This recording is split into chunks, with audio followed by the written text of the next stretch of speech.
Hello guys, welcome back again to my channel. So today we are going to discuss about the basic properties of electric charge. Without clearing this concept, we cannot go to the further topic.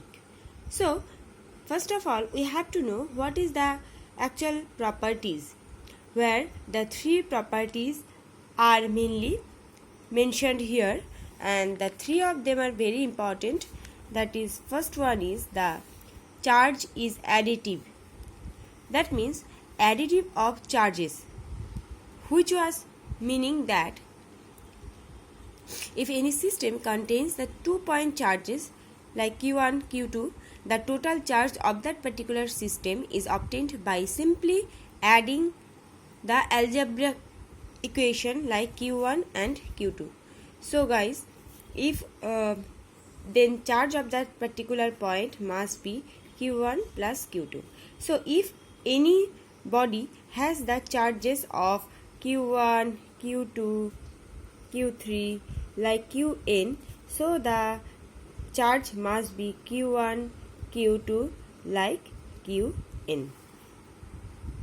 Next come here that the charge is conserved, because before the topic, before in the video I have already mentioned that how the charge is induced, or how the charge is going to another particles from insulator to the conductor. That is, there must be three processes, that is friction, conduction and induction, and where we can see that charge must be transferred from the one to other particles and make the non-charges material convert to the charges. So where we can get the electron must be same in the previous one and after the transferring the charge. So one thing is that charge must be conserved, not be destroyed. Okay, one example I want to give you here, that when you are going to rub your comb with a plastic or silk clothes, then what will be happened? Then one particles like your comb, the electron must be go to the other particles, but there no electron is to be destroyed but only transferred. So the charge is conserved in both cases. Now come here that quantization of charges. This is a very important quantization. Quantization means not be continuous, only discrete. Okay, quantization means only discrete, that is not continuous. So discrete means that is exponentially it is increased. Okay, so here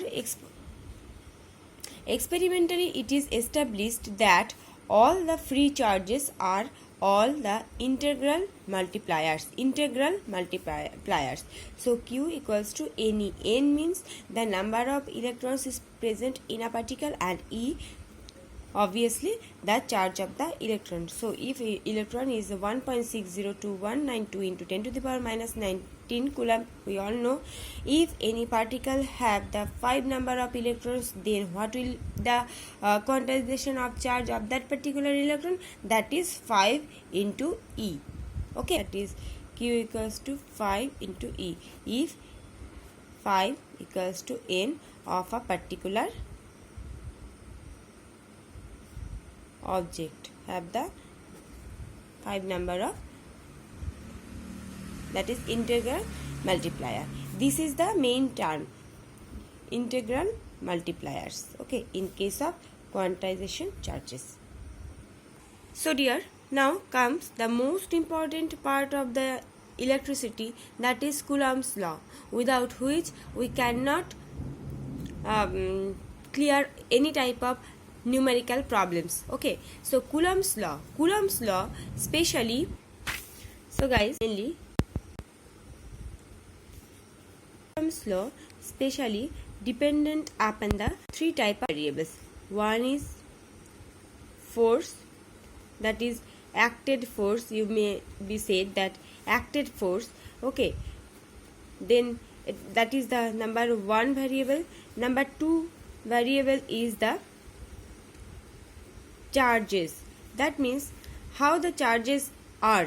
That means the quantity, that is small to large or near to far. And number 3 is the distance. That means where the first charge 1 and second one is charge 2, the distance from the center of the particle to center of that second particle, and by which one is created the force, that is Q, it is Q1 or maybe it is Q2. So the force, first one is force, that is acting force, then charges, the dependent charges, that is either it is big or small charge, and the distance. Suppose in your class there are one is fat boy and another one is the small boy or thin boy, whatever you called. Okay, so fat boy, what to do? When a rack is pulled, then fat boy is attracted the small boy. Okay, and so his force is much greater than the small boy. Yes. So what will be happened? Then the force is depend and the distance after pulling the rack, the distance must be, this is R and this is the R. So this R is less than the R. Okay, so here we can say the force which is pulled by the fat boy is dependent upon what?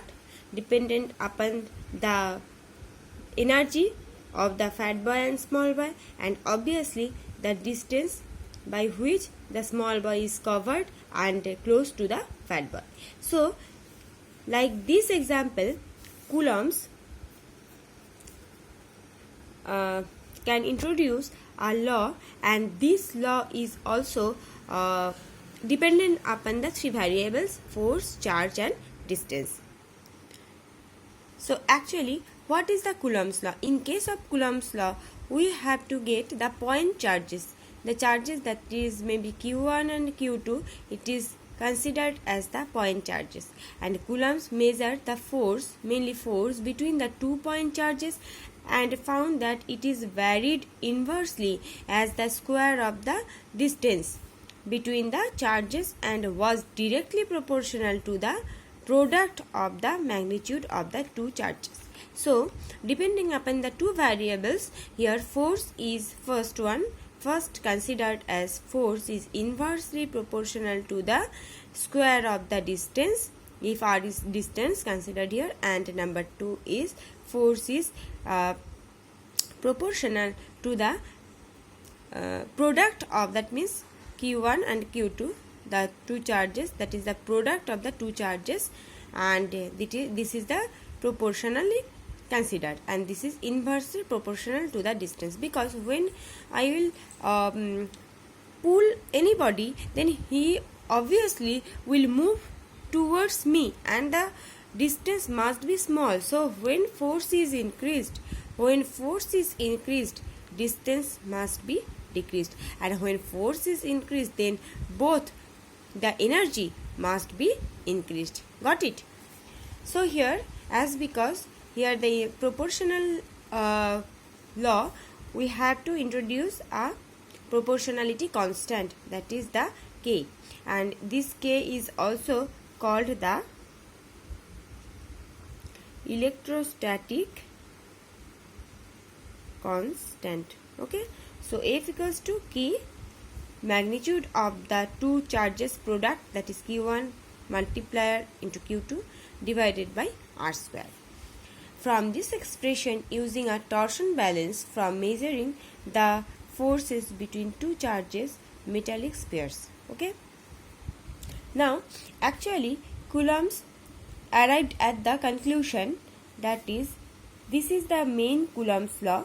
Okay, F equals to, that is also Coulomb's law, but instead of K, electrostatic constant, here the K's value is putted here, that is F equals to 1 by 4 pi epsilon 0 q1 q2 by r square, and 4 by epsilon 0, where epsilon 0 is the permittivity of the free space, and this value here considered at 8.854 into 10 to the power minus 12 coulomb square Newton minus 1 meter minus 1, and this is for the medium when air is used, that means natural medium. Okay, when this is happened in case of water, suppose two spheres are submerged in the water level and where the Coulomb's law is to be applied, at that time the epsilon 0 value will be changes, and that will more than 80 times than this, and that is for the medium of water. Now mainly in all cases we have to use this value as according to the medium of air. So I think the concept of the Coulomb's law is cleared, and next day I will discuss the numerical problems according to the Coulomb's law and also the charges. Thank you.